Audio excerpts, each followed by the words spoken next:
Jamaah kerajaan, salt is good. Garam memang baik. Kalau saya sampaikan pada minggu yang lalu dengan jelas apakah garam itu? Love, grace and mercy, LGM. Tetapi secara khusus saya bicara tentang kasih karunia. Firman Allah mengatakan kalau garam jadi hambar tidak bisa diapa-apakan. Dengan jelas saudaraku, hendaklah kamu selalu tahu cara berbicara. Biarlah selalu dimasinkan dengan garam. Kolose 4 ayat 6. Tapi firman Tuhan di sini menjelaskan di dalam ayat yang ke-50 dari pasal 9 Injil Markus. Hendaklah kamu selalu mempunyai garam dalam dirimu. Jadi garamnya di mana? Di sini saudara. Dan apa tandanya? Selalu hidup berdamai seorang dengan yang lain. Bahkan firman Allah mengatakan blessed are the peacemaker. Kalau dunia ini penuh dengan konflik.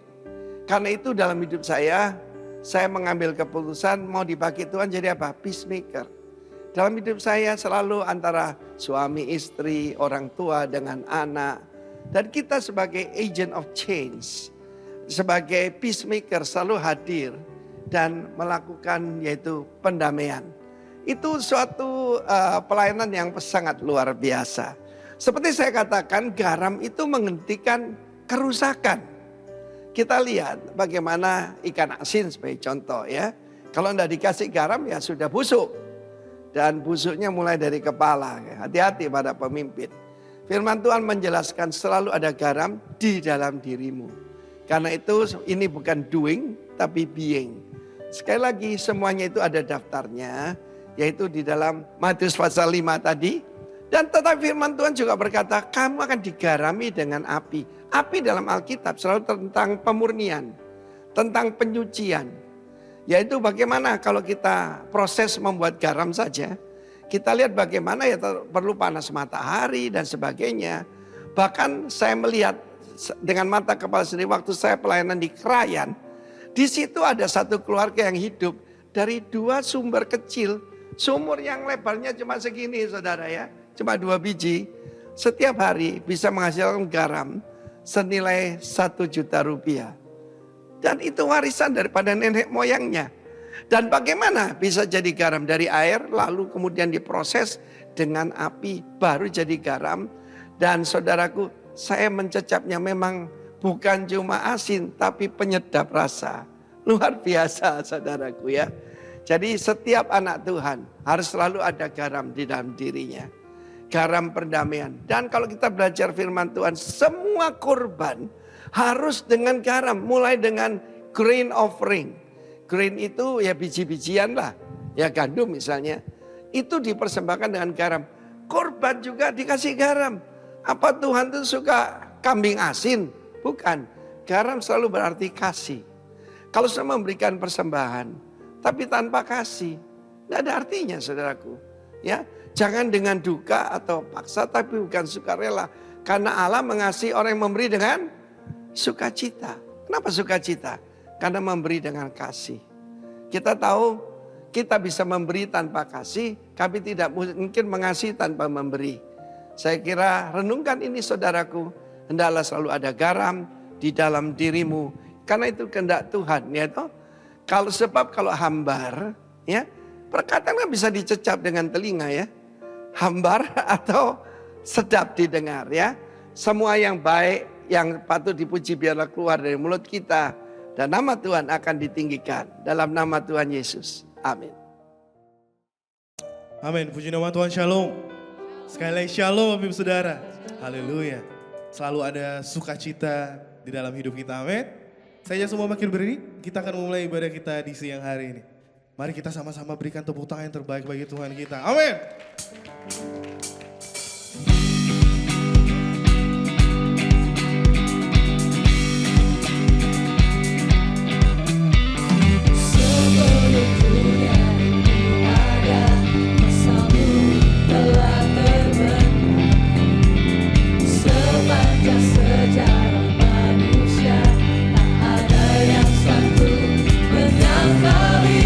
Kau Alfa Omega,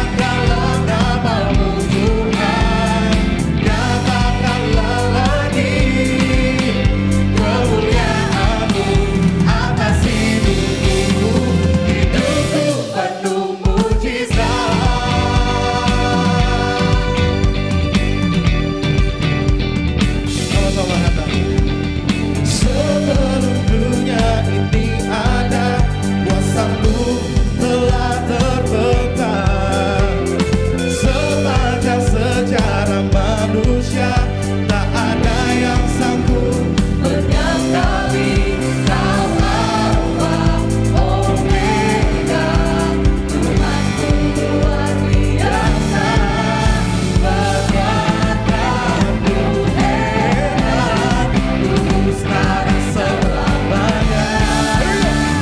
Lakukanlah lagi keajaiban dalam nama-Mu Tuhan, nyatakanlah lagi kemuliaan-Mu atas hidup. Lakukanlah lagi keajaiban dalam nama-Mu Tuhan, nyatakanlah lagi kemuliaan-Mu atas hidupku.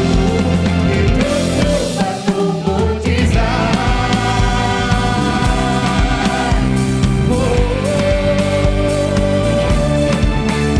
Kau Alfa Omega, Tuhanku luar biasa, perbuatanmu heran, dulu sekarang selamanya. Alfa Omega,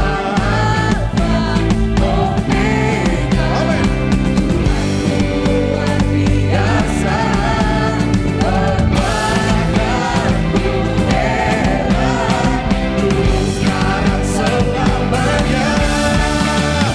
Lakukanlah lagi keajaiban dalam nama-Mu Tuhan, nyatakanlah lagi kemuliaan-Mu atas hidup. Lakukanlah lagi keajaiban dalam nama-Mu Tuhan, nyatakanlah lagi kemuliaan-Mu atas hidup.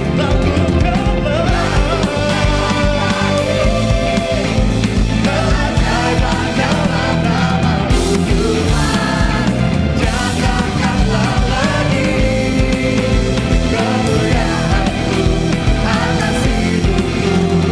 Hidupku penuh mujizat.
have been so good.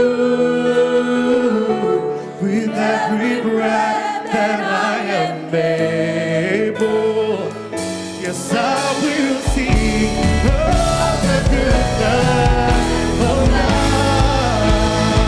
Sing all my life, you have been thank you, Lord. All my life you have been so good. With every breath that I am yes, I will sing of the goodness of God. Your goodness, your goodness. Your goodness is running out. Yes, Lord. Your goodness, God. Goodness is running out. He's running after me. My life laid down, I surrender now. I give you everything. Your goodness is running out. It's running out. Your goodness It's running out. is running after me. Your goodness is running out. It's running after me. My life laid down, I surrender now. I give you everything. Your goodness is running out. It's running out. My life laid down, I surrender now.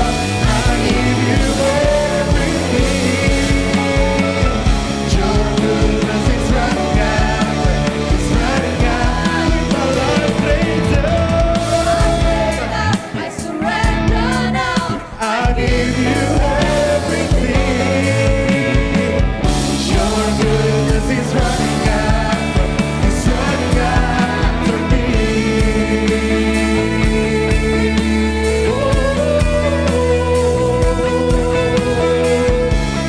Thank you for your goodness. Thank you, Lord. Thank you, Lord.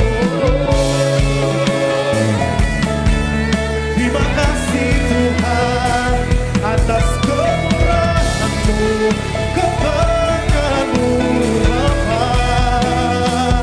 Berlimpah kasih-Mu, berlimpah cinta-Mu Tuhan.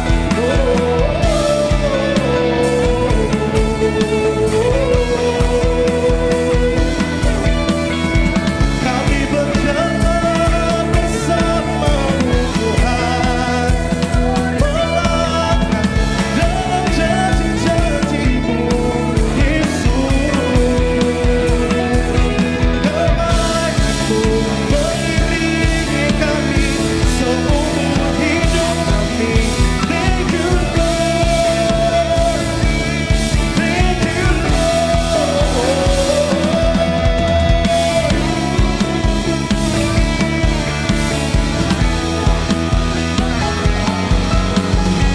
Kami tak mau tinggal Engkau dengan apapun yang disediakan Tuhan di Tuhan.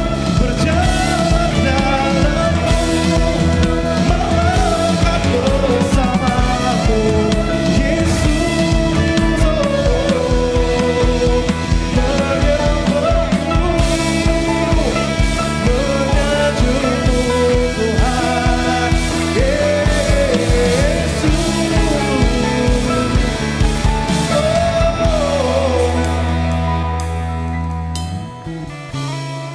Kau segarkan kami dengan kasih-Mu Tuhan. Kami tenang, kami aman di dalam-Mu Yesus.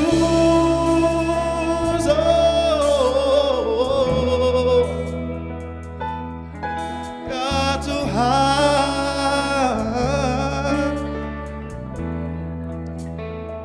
langkah-langkah kami tetap di dalam-Mu, sebab Kau yang menerangi hidup kami. Yesus Tuhan. Tak sekalipun kau biarkan kami berjalan sendiri Tuhan, sebab kau yang bersama kami, Yesus. Mengalir kuasa dari tempat maha tinggi, Bapa kekal mulia, kau hadir di sini, memulihkan hati, menyembuhkan yang terluka. Tuhan tenang bersamamu, mengalirlah Tuhan, mengalir kuasa dari tempat maha tinggi, Bapa kekal mulia, kau hadir di sini, memulihkan hati, menyembuhkan yang terluka. Tuhan tenang bersamamu, mengalirlah Tuhan, mengalir kuasa dari tempat maha tinggi, Bapa kekal mulia, kau hadir di sini, memulihkan hati, menyembuhkan yang terluka. Tuhan tenang bersamamu,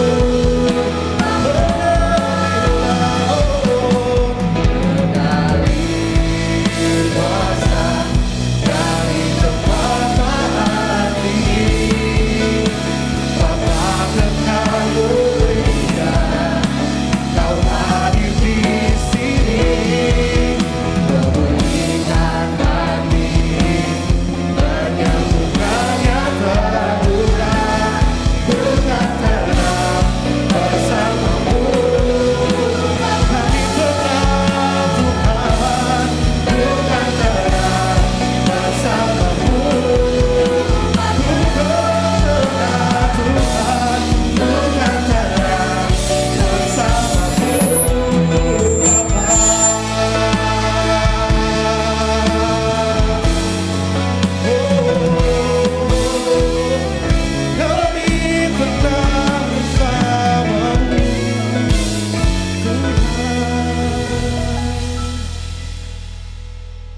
Kita satu di dalam doa. Terima kasih Tuhan, Engkau hadir di antara kami.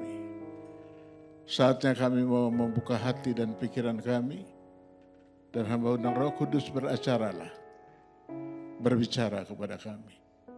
Kami membutuhkan Engkau. Kami sadar tanpa Engkau kami tidak dapat berbuat apa-apa. Terima kasih Tuhan, dalam nama Yesus.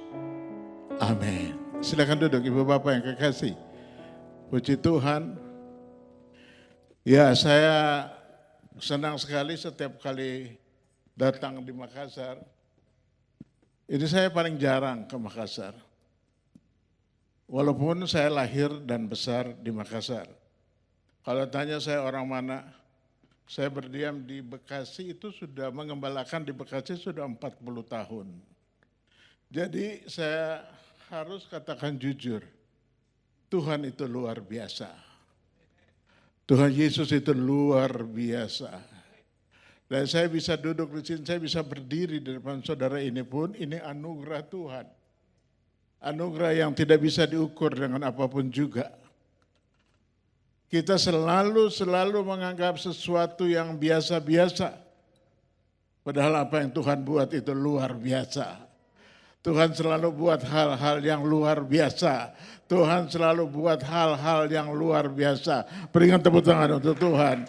Ya, saudaraku, saya pagi ini mau membawakan tema freedom atau merdeka dari perhambaan dosa. Ya, kalau kita katakan merdeka dari perhambaan dosa, kadang-kala kita merasa biasa. Atau kita merasa aman. Kita tiap minggu ke gereja, tiap minggu kita kasih kolektor di gereja, tiap bulan kita kasih perpuluhan, kita merasa everything is okay, udah beres. Bukan itu yang Tuhan mau. Enggak, Tuhan tidak mau uang, Tuhan tidak mau apapun juga. Yang Tuhan mau melalui hidupmu, orang lain bertemu dengan Tuhan Yesus. Itu yang Tuhan mau. Kalau kita berpikir, saya jadi anggota gereja sudah cukup, saudara keliru. Bukan itu yang Tuhan mau. Yang Tuhan mau adalah melalui hidup saudara, melalui hidup saya, sekeliling saya dapat melihat Yesus, sekeliling saya mengenal Yesus, sekeliling saya mendengar tentang Yesus. Siapa yang menyampaikan pada mereka? Ya saya. Di Bekasi itu ya kami bukan punya gedung segede gini, kami pakai ruko. Karena untuk di Bekasi pakai hotel kayak gini itu mimpi. Maksudnya mimpi, garis keras paling banyak di Bekasi. Saya nggak tahu di sini, kalau di sini mungkin amannya garis-garisnya sudah pada lembek semua. Ya di Bekasi aliran garis keras paling banyak. Dan setiap kali kami buat kegiatan, yang mereka cari Pak Yeye. Nomor satu yang mereka cari Pak Yeye, kata mereka seperti itu. Dan saya nggak mundur untuk hadapi mereka, saya biasa aja hadapi mereka. Saya setiap kali bertemu dengan mereka, saya biasa aja, saya bangun hubungan yang baik. Kalau mereka dalam keadaan kesulitan, mereka cerita sama saya tentang kesulitan, lalu saya siapkan berkat untuk mereka.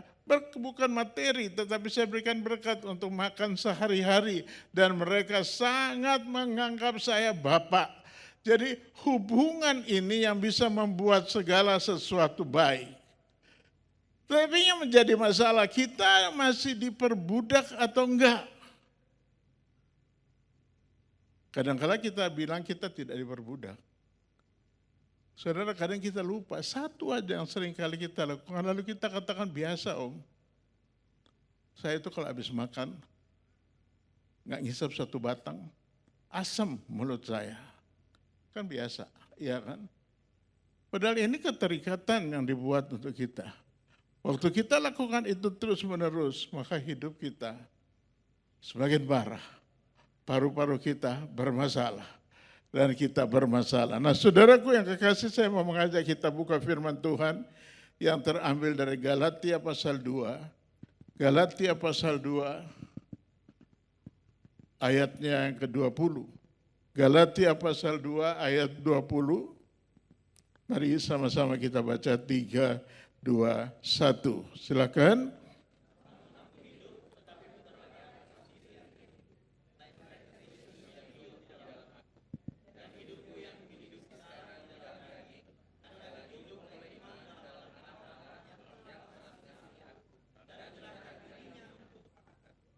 Puji Tuhan. Rasul Paulus menegaskan kepada jemaat di Galatia bahwa hidupnya sudah bukan dia lagi. Hidupnya sudah bukan Rasul Paulus lagi. Rasul Paulus sudah mengalami freedom. Dia mengalami kemerdekaan. Kalau seseorang mengalami kemerdekaan, dia akan bebas melakukan sesuatu sesuai apa yang dia mau dalam tuntunan Tuhan tentunya. Kalau dia mau melakukan sesuatu, pasti dia bertanya dulu pada Tuhan.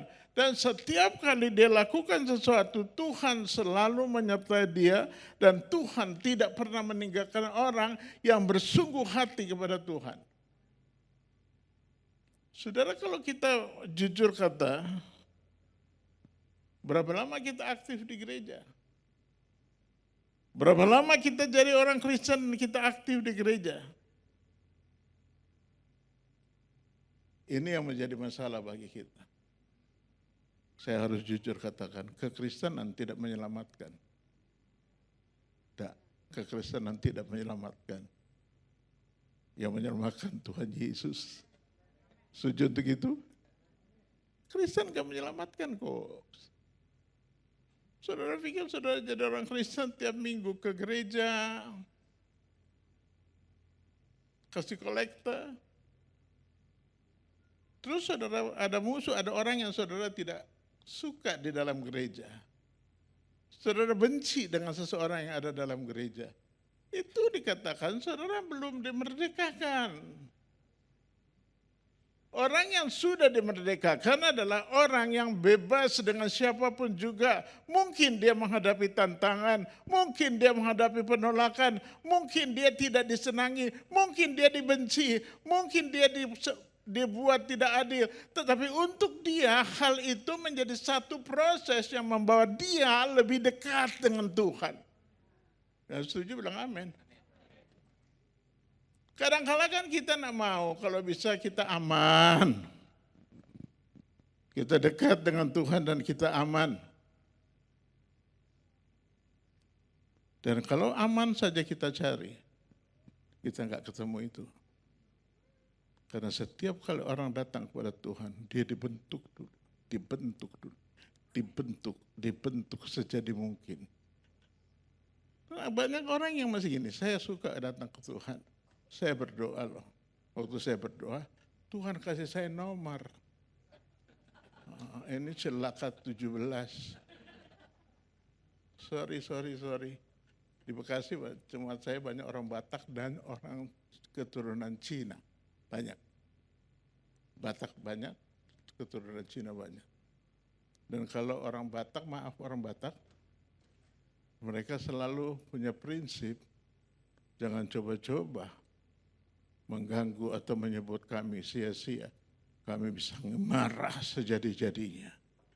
Saya lalu katakan pada dia, kamu ini sudah berubah apa belum? Sudah. Hei, saya sudah berubah. Tapi jangan coba-coba ganggu saya, kata dia. Loh, berarti kamu belum berubah dong? Saya gitu. Dia bilang, saya sudah berubah dong. Ada apa om bilang saya belum berubah? Saya bilang, berarti kalau kamu katakan kamu berubah, bertanda kau berubah adalah tanda kau mati di dalam Tuhan. Hidupmu sudah mati. Dan kau yang hidup sekarang adalah baru. Ini yang kita perlu pelajari bersama-sama. Berapa lama kita jadi orang percaya? Berapa lama kita aktif di gereja? Saya nggak tahu tugas dan tanggung jawab saudara apa, saya nggak tahu. Berapa lama saudara bertugas di gereja? Dan apa yang saudara buat di gereja? Kalau saudara katakan saya pendoa loh, bagus pendoa. Justru saya sangat butuh pendoa, sebab pelayanan kita tanpa doa kita tidak kuat. Setuju? Saya katakan saya setuju pendoa tapi orangnya rem mulutnya, tidak hati-hati dengan mulutnya, dia percuma jadi pendoa. Kalau dia pendoa berarti dia hati-hati. Dia menyampaikan doa, dia naikkan doa, berarti hidupnya harus sesuai dengan firman Tuhan. Dia melakukan apa yang menyenangkan hati Tuhan. Dia buat yang terbaik untuk Tuhan. Dia matikan keinginan dia dan dia mengutamakan keinginannya Tuhan. Dan hidupnya menjadi saksi bagi banyak orang. Saudaraku, kalau saya boleh jujur, jujurnya pendoa itu peranannya luar biasa. Luar biasa. Lalu kita katakan siapa yang jadi pendoa?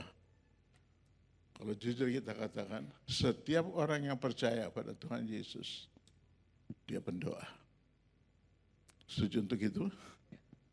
Tidak bisa orang bilang gini, saya percaya Yesus tapi cukuplah saya ke gereja tiap minggu. Saya percaya Yesus, saya cukuplah jadi orang yang aktif memimpin puji-pujian, atau aktif jadi singer, atau aktif pemain musik. Enggak seperti itu yang Tuhan mau. Puji-pujian bisa berjalan pakai musik puji Tuhan, tidak pakai musik juga bisa berjalan.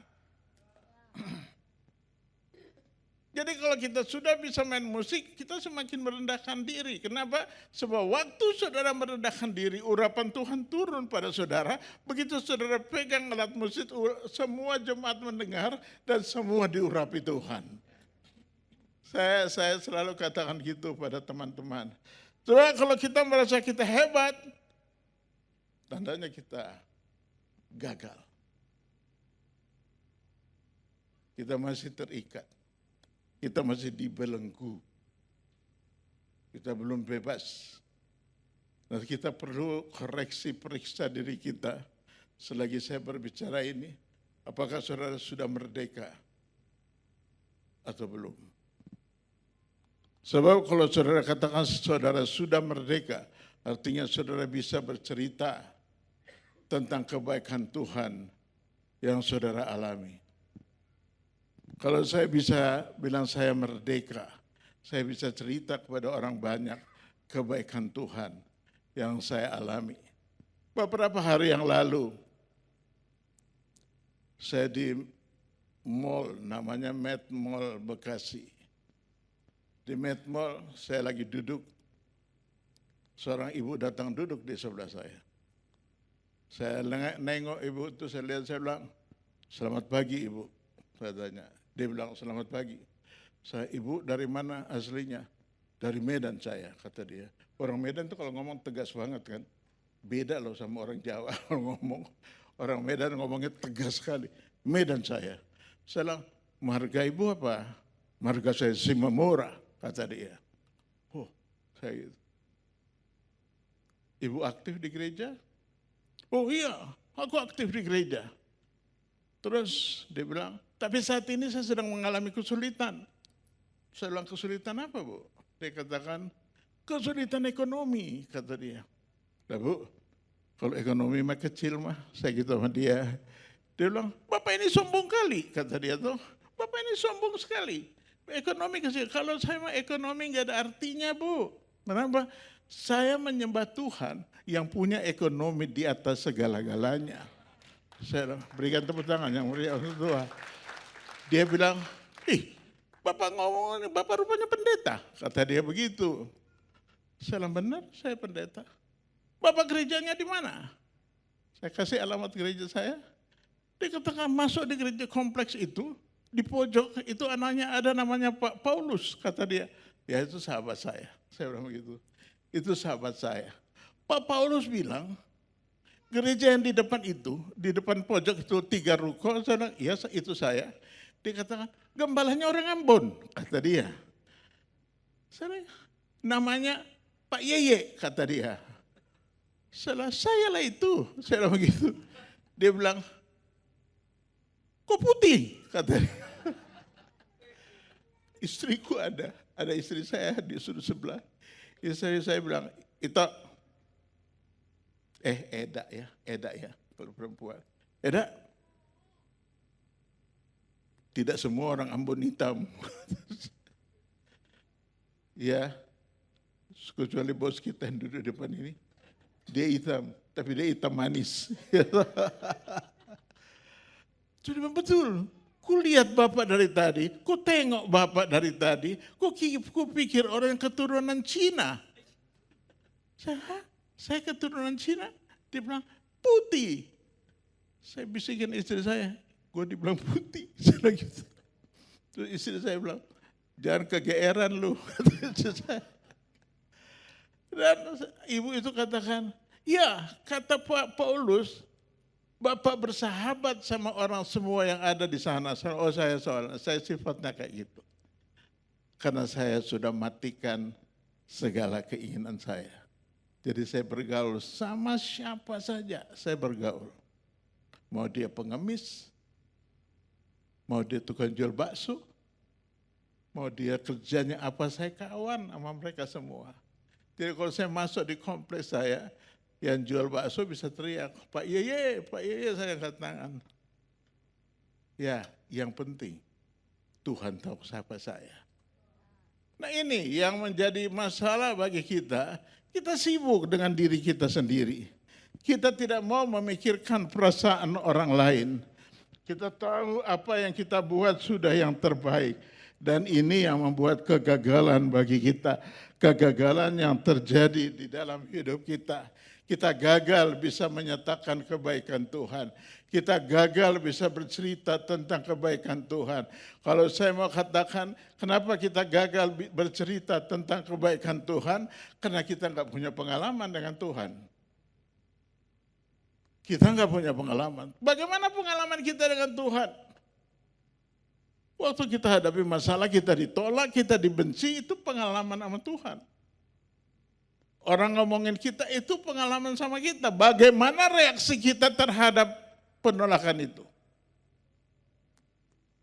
Waktu kita hadapi dengan hati mengucap syukur, kita senyum, muka kita senyum, walaupun hati kita rasanya mau perang dunia ini.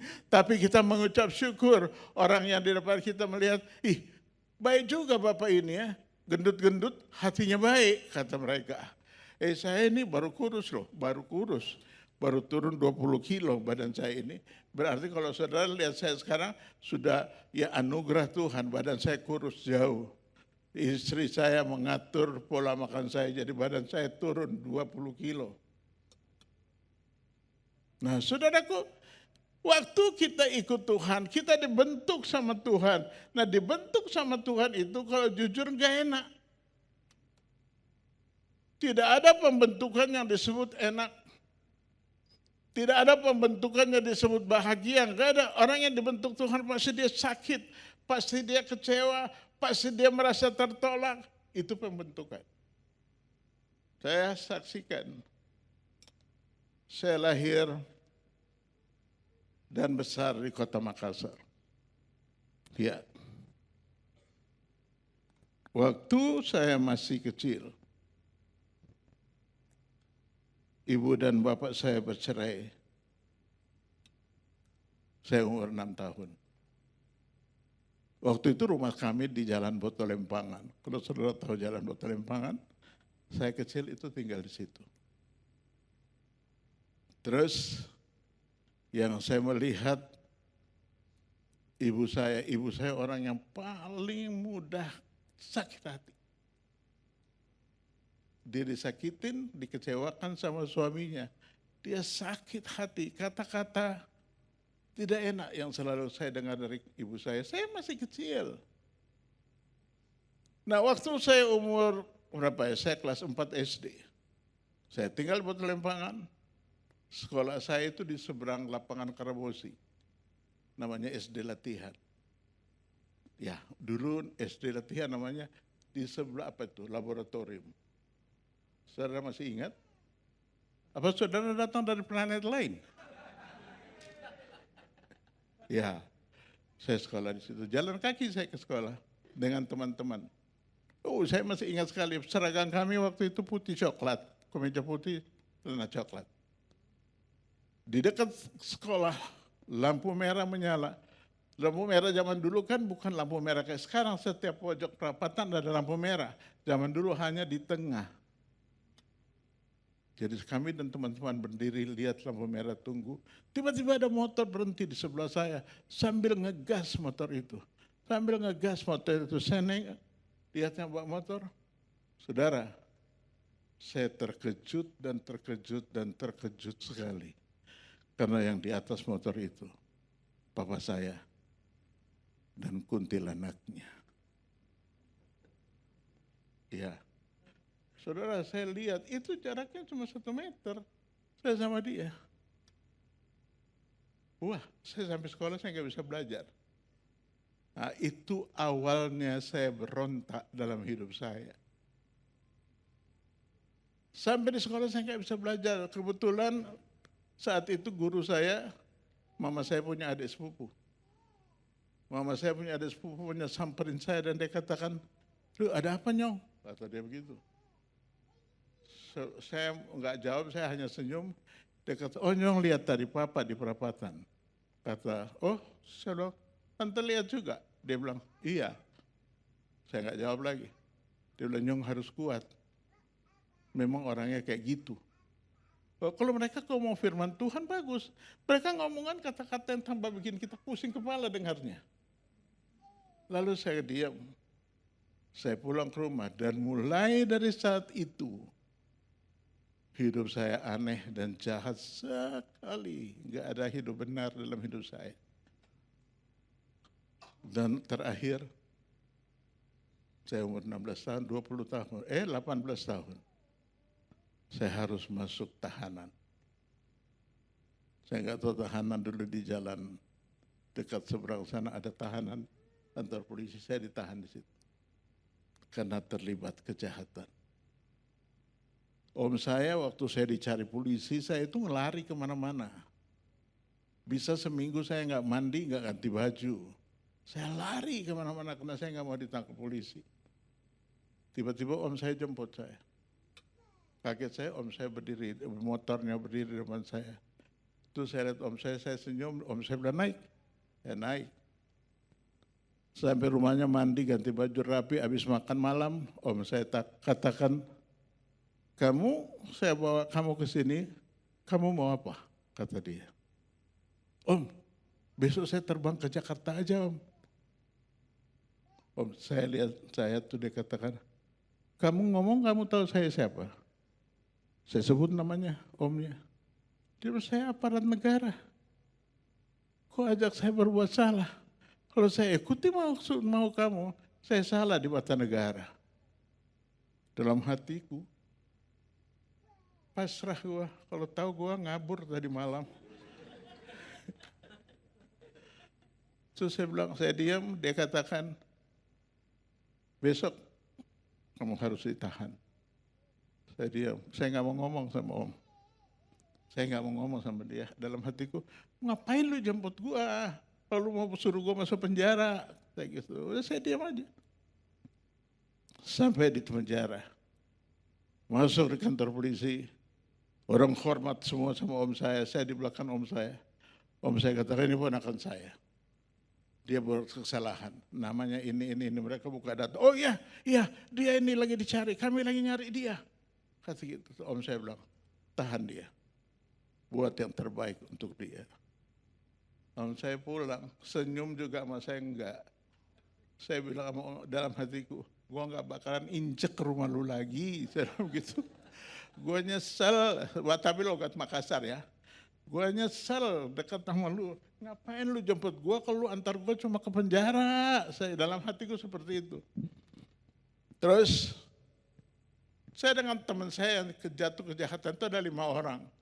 Saya masuk penjara, mereka semua ditahan. Bukan penjara ya, tahanan kalau cuma 5 hari. Saya ditahan, semua ditahan. Dan ada yang ditahan satu tahanan itu 20 orang, satu tahanan 15 orang, saya satu tahanan sendiri. Teman saya bilang, kamu sendiri di kamar? Saya bilang, enggak tahu.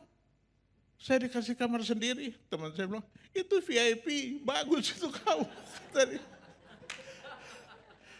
Saya bilang, enggak tahu saya. Maunya sih saya enggak mau datang sini. Dia bilang, kau aman Mi, kata mereka. Kita ini yang lagi masalah, kata mereka. Dan setelah 5 hari, om saya datang jemput, bawa pulang ke rumah saya. Rumah saya dulu di belakang toko Lim. Tahu jalan Latimojong ada toko Lim belakangnya. Masuk pojok ke sana. Terus om saya bilang, urus dia ke Jakarta. Saudaraku, waktu saya dengar Jakarta, yang ada di pikiran saya, ku kan terbang tinggi bagai Raja Wali dan melayang tinggi dalam kemuliaannya. Saya belum tahu firman Tuhan, saya belum tahu lagu puji-pujian, tapi saya merasa gua di Jakarta nanti teman-teman kumpul lagi. Kok mau ke Jakarta ya? Kita kumpul di Senen, di proyek Senen. Bisa kita lebih parah nanti di Senen, kita bisa kerjanya di Senen. Saya dengar kayak mereka ngomong, iya saya mau. Saya gitu, saya mau. Sampai di Jakarta, ini saya cerita persingkat waktu. Berjalannya waktu, ada orang datang ke saya dan bertanya, siapa namamu? Kata orang itu keturunan Cina. Saya dengan dia kayak kakak adik sekarang. Saya bilang, saya sebut nama saya. Dia ajak duduk, saya dekat meja sama dia. Terus dia tanya, kamu sudah kenal Yesus? Saya bilang sama dia, jangan kau macam-macam. Saya ini Kristen. Jangan kau macam-macam kau, saya Kristen. Dari kakek nenekku Kristen, jangan kau macam-macam. Saya begitu. Dia senyum, nah ini yang saya bilang. Dia senyum, lalu dia katakan selanjutnya, kamu pernah enggak terima Yesus sebagai Tuhan dan Juru Selamatmu secara pribadi. Apa itu? Saya gitu kan, saya sudah saya sudah katekisasi. Saya sudah CD, mau kurang apa lagi? Saya bilang gitu. Dia senyum aja. Dia kasih bacakan ayatnya. Kau belum terima Yesus sebagai Tuhan dan Juru Selamat secara pribadi. Terus saya bilang, jadi bagaimana caranya? Dia katakan, kau mau saya doakan? Saya bilang, mau. Doakan orang apa susahnya sih? Didoakan. Saya katakan, saya mau didoakan. Saudaraku, waktu dia sedang berdoa, saya tahu saat itu saya dijamah Roh Kudus. Saya nangis sejadi-jadinya. Saya nangis sejadi-jadinya. Dan saat itu terawal saya terima Yesus sebagai Tuhan dan Juru Selamat saya secara pribadi. Inilah kesaksian hidup saya. Kita perlu terima Yesus sebagai Tuhan dan Juru Selamat secara pribadi. Kalau saudara sejauh aktif di gereja belum pernah mengundang Yesus masuk dalam hati dan pikiranmu, saudara perlu punya pengalaman manis dengan Tuhan. Nah, saya punya satu cerita kesaksian seorang yang bernama William Wilberforce. Dia lahir tahun 1807 dan dia meninggal tahun 1905. Orang ini tujuannya adalah dermawan. Dan satu ketika dia pergi ke pasar, tapi pasar yang dia datangi adalah pasar budak. Sesampainya di pasar budak, dia katakan pada orang-orang situ, saya mau beli budak. Semua juragan-juragan budak, saya nggak tahu di Makassar ada pasar budak nggak ya, nggak tahu saya. Kalau Jakarta ada loh, di dekat Mangga 2 ada. Dia katakan, kalau kau mau melihat hidupmu berubah, kata dia. Dia dikatakan, dia mau mencari budak. Terus pedagang budak yang lain membawakan budak untuk dia beli maksudnya. Semua budak yang dikasih, budak yang baik-baik, budak yang ganteng, budak yang bersih, budak yang rapi dikasih buat dia. Lalu mereka promosi budaknya satu persatu. Lalu dia katakan, saya nggak nyari budak seperti ini. Mereka tanya, budak yang mana kau kasih? Sorry, gangguan. Nah,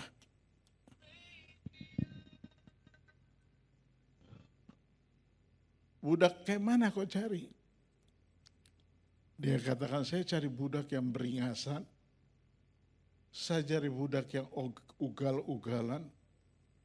Budak yang jahat, itu yang saya cari. Terus para pedagang budak menatap satu dengan yang lain lalu berkata, aneh nih William. Kalau nyari budak yang bagus bisa langsung dipakai. Kenapa dia pakai budaknya seperti ini? Seperti itu. Lalu dia selesaikan sama si pemilik budak dan dia bawa budaknya pulang. Sesampainya di rumah, budaknya berkata, sebentar saya porak-porandakan rumahmu ini. Sebentar kau akan kecewa, karena saya akan buat kau sakit hati, kata budak itu. William dengan singkat mengeluarkan amplop dari kantongnya memberi kepada budak itu. Budak itu katakan, apa ini? Dia katakan, itu surat. Surat tanda kau merdeka dari budak. Kau sudah tidak jadi budak. Budak itu, benar, kau sudah merdeka. Kau sudah merdeka dari budak. Wah, saya sudah merdeka. Dia pergi, udah pergi.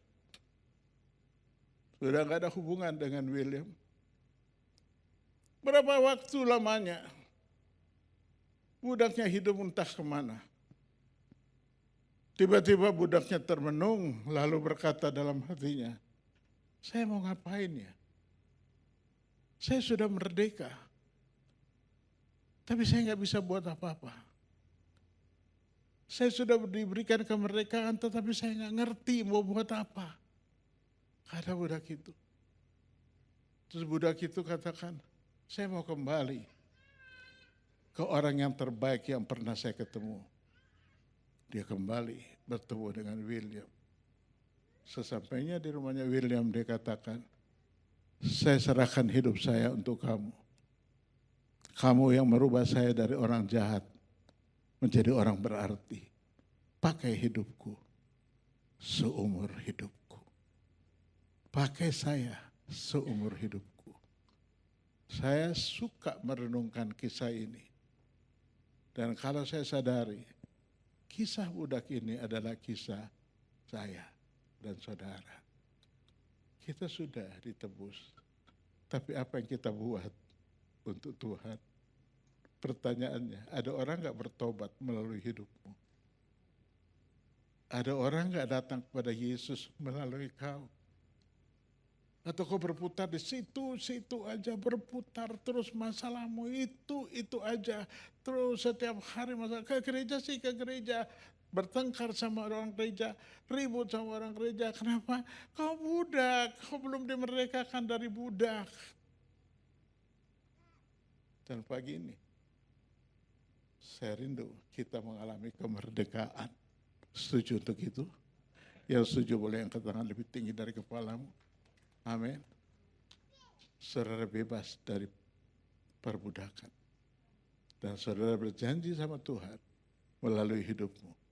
Orang lain datang kepada Tuhan. Saya lihat masih banyak bangku kosong. Minggu depan bangku kosong diisi oleh jiwa-jiwa yang saudara bawa ke tempat ini. Itu namanya kekristenan.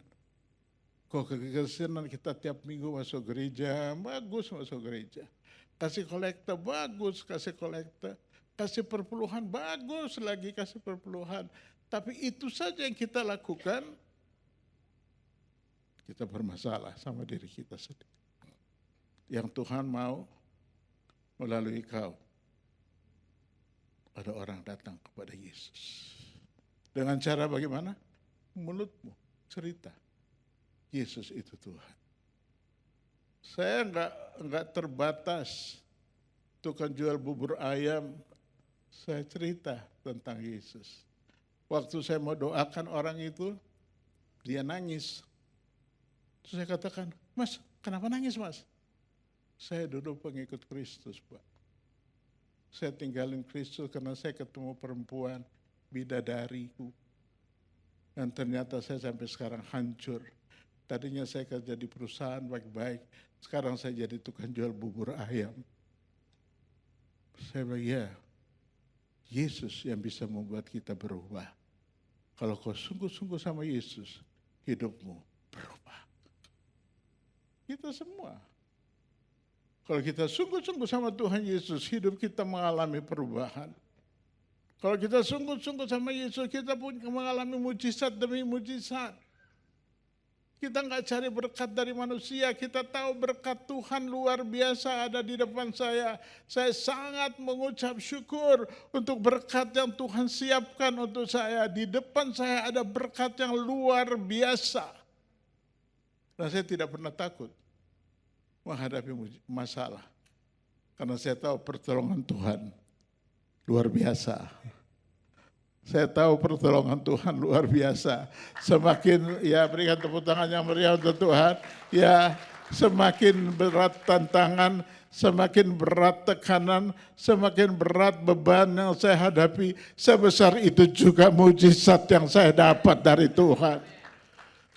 Jadi setiap kali masalah terjadi, saya diam. Kadang-kadang saya masuk kamar, dan saya bilang sama istri saya, jangan diganggu di kamar. Di kamar saya hanya nangis sejadi-jadinya. Saya nangis berdoa untuk orang yang saya layani. Yang belum kejangkau, saya doa buat mereka. Dan saya mengucap syukur. 80% dari yang saya doakan aktif di gereja. Saya nggak bisa doa Pak, saya bilang ikut dulu. Gampang, nanti kamu doa ikut dulu, gampang. Dan sampai sekarang, mereka sudah sungguh-sungguh sama Tuhan. Nah ini yang saya katakan pada kita semua, ini penting untuk terjadi di dalam hidup kita.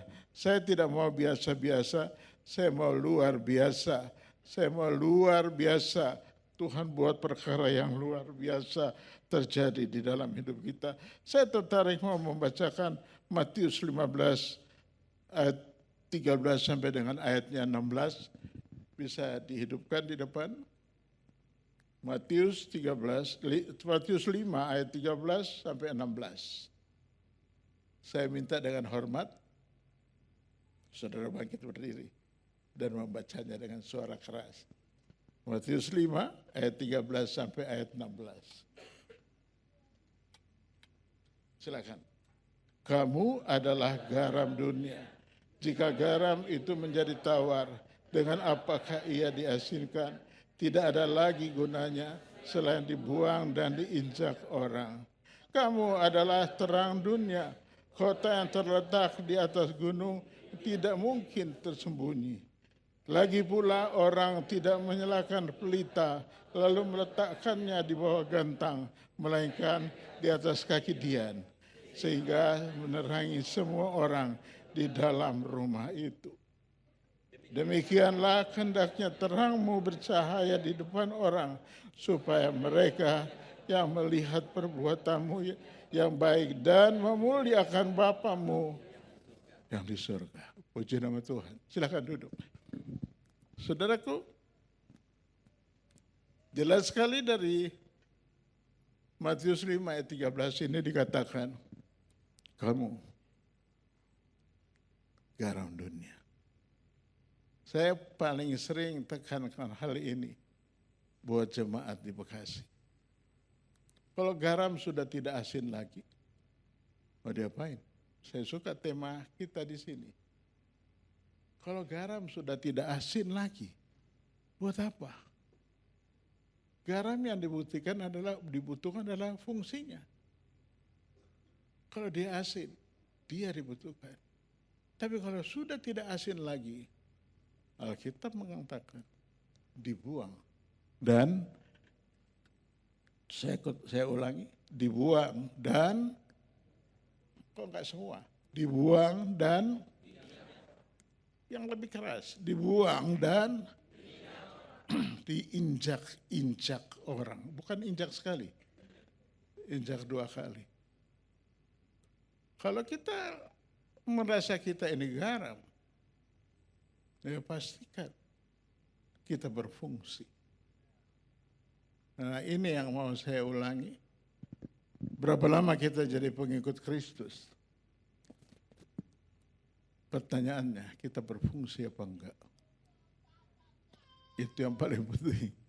Yang paling penting kita jawab, berapa lama kau jadi orang Kristen?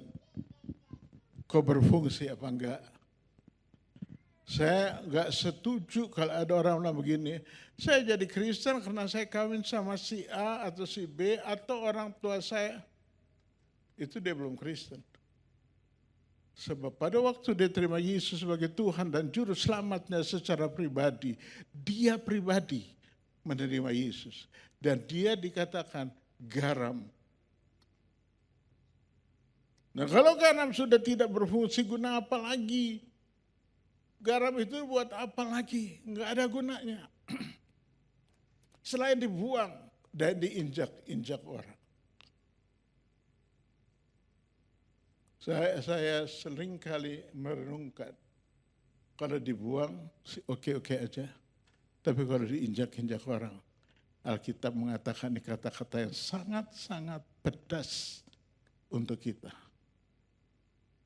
Kalau kita nggak serius kita dibuang, kalau dibuang aja masih mending, tapi diinjak-injak orang, ini yang lebih sadis lagi.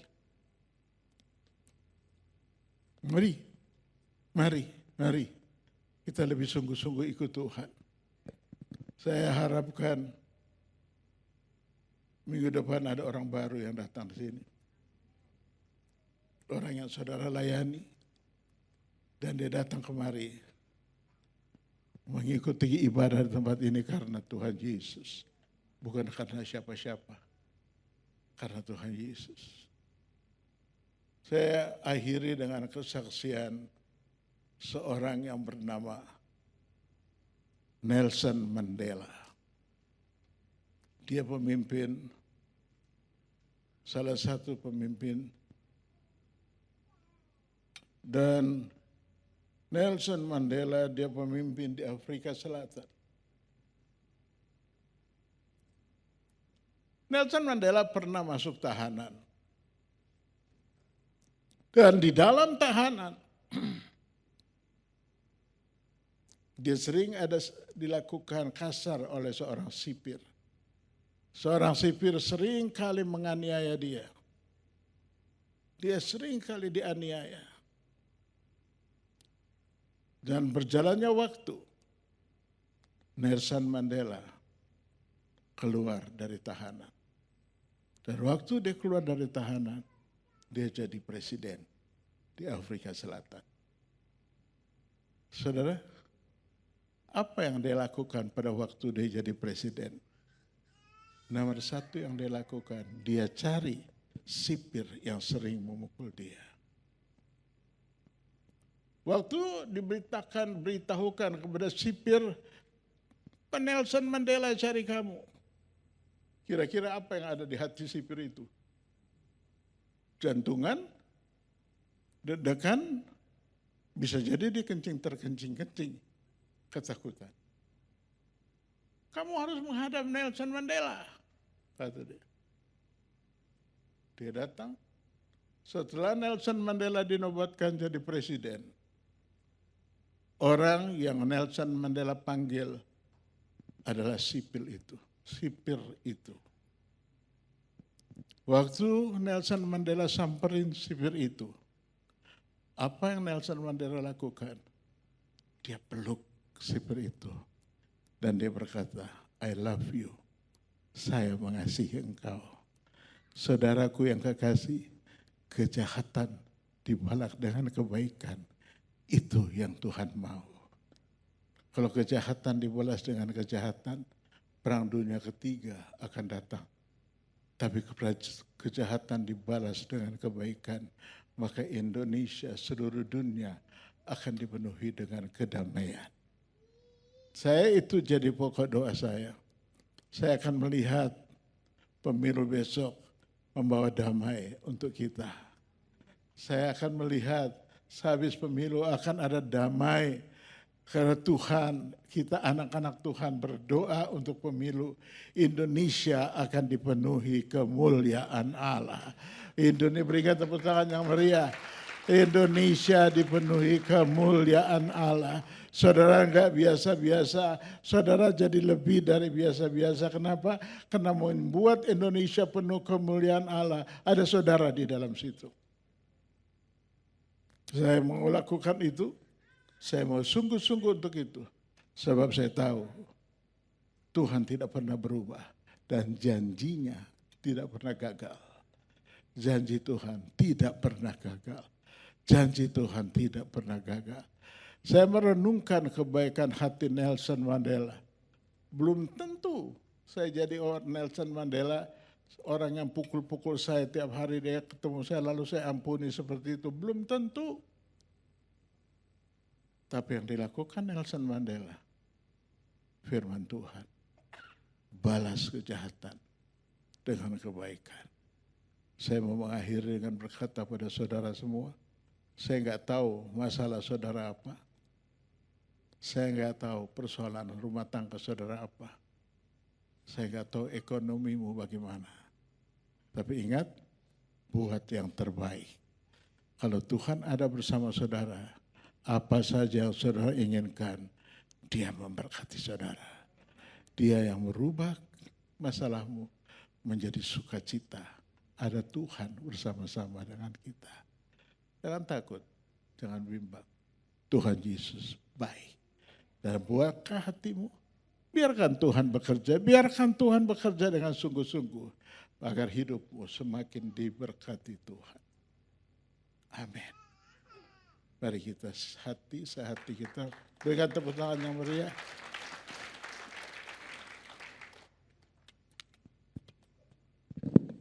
Yuk kita satu di dalam doa. Saya minta pemain musik dan para singer maju ke depan. Semuanya tunduk dan berdoa. Biar apa yang baru kita dengar terjadi dalam hidup kita. Dan kita siap menjadi berkat bagi Indonesia. Angkat satu lagu silakan. Semuanya berdoa, semua berdoa, minta Tuhan menjamah saudara. Saya minta kuasa Tuhan turun menjamah saudara.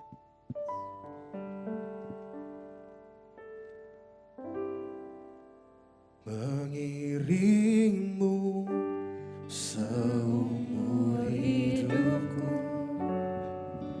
masuk dalam rencanamu Bapa. Pikiranku, kehendakku, ku serahkan padamu. Harapanku hanya di dalam-Mu. Ku kan teguh bersama-Mu Tuhan. Jadikanku bejana-Mu untuk memuliakan-Mu, mengiringmu seumur hidup. Saudara-saudara bangkit berdiri. Masuk dalam rencana-Mu Bapa. Pikiranku, kehendakku, Untuk serahkan padamu. Harapanku hanya di dalam-Mu. Bukan teguh bersama-Mu Tuhan. Jadikanku bejana-Mu untuk memuliakan-Mu. Tuhan benar, inilah kami. Kami mau mengiringi Tuhan seumur hidup kami. Tuhan memberkati setiap kami, mengurapi setiap kami. Dan hamba tetap melihat Tuhan dan percaya Engkau yang luar biasa ada di tengah-tengah kami. Saudara yang mau saya doakan, angkat tanganmu lebih tinggi dari kepala. Terima kasih Tuhan, terima kasih. Tuhan terima kasih, terima kasih, terima kasih Tuhan. Aku berdoa untuk tangan-tangan yang diangkat. Tuhan berikan mereka kekuatan, berikan penghiburan. Biar pagi ini mereka menikmati kebaikan Tuhan. Dan mereka lepas dari perbudakan.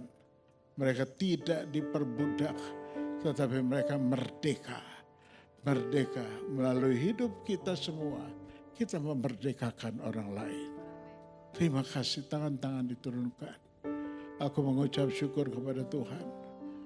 Aku berjanji pertolongan Tuhan selalu ada bagi hamba. Jangan berhenti Tuhan, terus bekerja bagi kami. Urapi, sucikan, kuduskan kami. Saya akhiri pembicaraan ini dalam nama Tuhan Yesus. Amin. Silakan duduk. Haleluya, mari kita sama-sama saksikan Roh Yesus. Shalom Bapak Ibu Saudara sekalian, saudara diberkati oleh firman Tuhan pada pagi hari ini, mari berikan kemuliaan lagi buat Tuhan Yesus, haleluya. Kita akan membawa persembahan kita, di tempat ini persembahan bukan diedarkan tetapi melalui amplop yang ada di belakang, nanti kemudian Bapak Ibu Saudara bisa mengisinya di dalam. Dan sebelumnya itu kita mari berdoa bersama-sama. Bapak, kami mengucap syukur pada siang hari ini Tuhan, khususnya akan kebenaran firman-Mu. Kami percaya firman-Mu itu yang mengubahkan setiap kehidupan kami. Memberkati hamba-Mu yang menjadi saluran berkat pada siang hari ini Bapak. Tuhan, sebentar kami akan membawa persembahan kami. Biarlah Engkau memberkati setiap persembahan-persembahan yang ditabur oleh umat-Mu di tempat ini. Dan kami percaya Tuhan membalaskan untuk berlipat kali ganda sesuai kebenaran firman-Mu. Terima kasih Tuhan, kami mengucap syukur, kami membawa persembahan kami. Hanya di dalam nama Tuhan Yesus, haleluya, amin.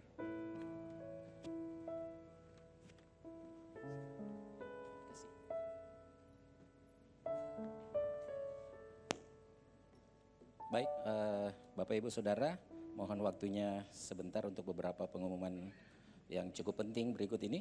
Yang pertama, mungkin kalau ada di antara jemaat yang beberapa minggu belakangan ini agak-agak bingung ya dengan tempat ibadah kita, ruang ibadah kita biasa di lantai 1, di lantai 2, ke lantai 3 biasanya seperti gitu. Kami mohon maaf atas ketidaknyamanannya. Nanti kita akan coba koordinasi lagi dengan pihak hotel. Kita berusaha untuk minta satu ruangan yang tetap untuk kita gitu. Jadi kedepannya jemaat tidak perlu bingung dengan ruang ibadah yang kita pakai setiap minggu gitu. Kemudian penyampaian yang kedua, ibadah generasi. Ibadah generasi mulai minggu depan, tepatnya hari Sabtu ya. Jadi ibadah generasi sekarang dipindah dari hari, boleh ditayangkan ya? Ya, dipindah dari hari Minggu ke hari Sabtu, berlokasi di MRC, di Sekretariat Jalan AP Petarani, dimulai jam 17, jam 5 sore. Jadi bagi Bapak Ibu atau anak-anak generasi yang ada di tempat ini, mohon dicatat bahwa hari Minggu hari Sabtu, minggu depan ini, ibadahnya akan diadakan di Petarani, di sekretariat. Kemudian yang ketiga, untuk kegiatan Rockman, Bapak Ibu Saudara, boleh ditayangkan ya, media?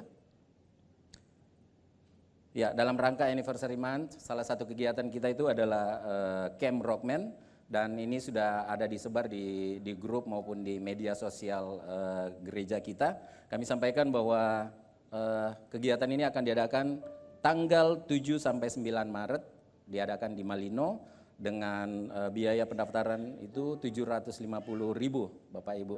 Jadi itu sudah include perjalanan kita, kemudian selama kita di sana dalam 2-3 hari itu ya.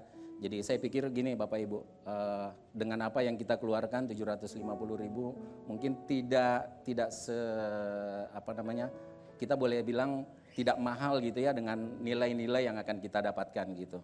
Jadi saya himbau terutama bagi para pelayan untuk bisa mengikuti acara ini, bapak-bapak dan ibu-ibu juga mendorong suami-suaminya untuk ikut acara ini.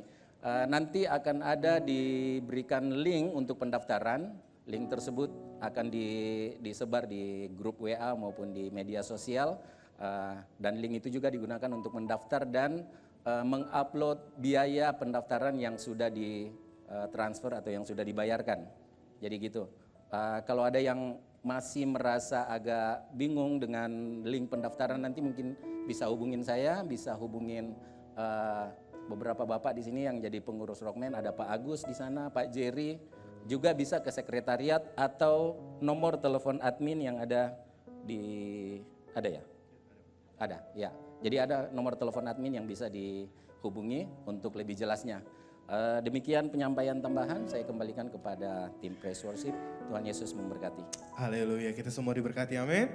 Saya semua bangkit berdiri dan kita akan mengakhiri ibadah kita di siang hari ini.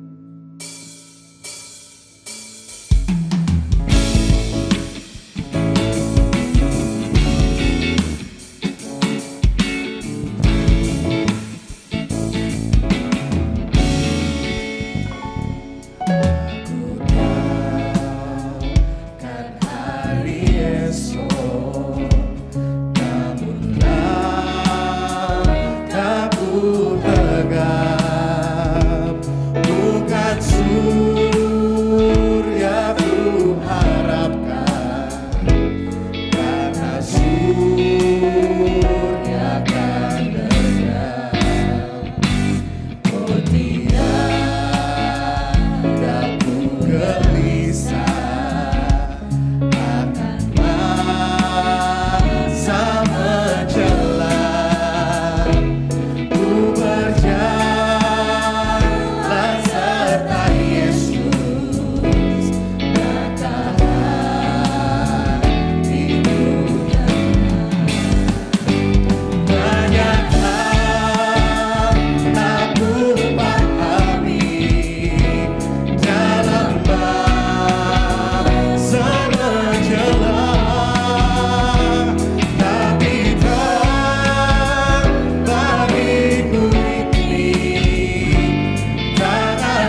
Selamat tahun baru Imlek bagi Bapak Ibu yang merayakan Xin Yang Kuai Le.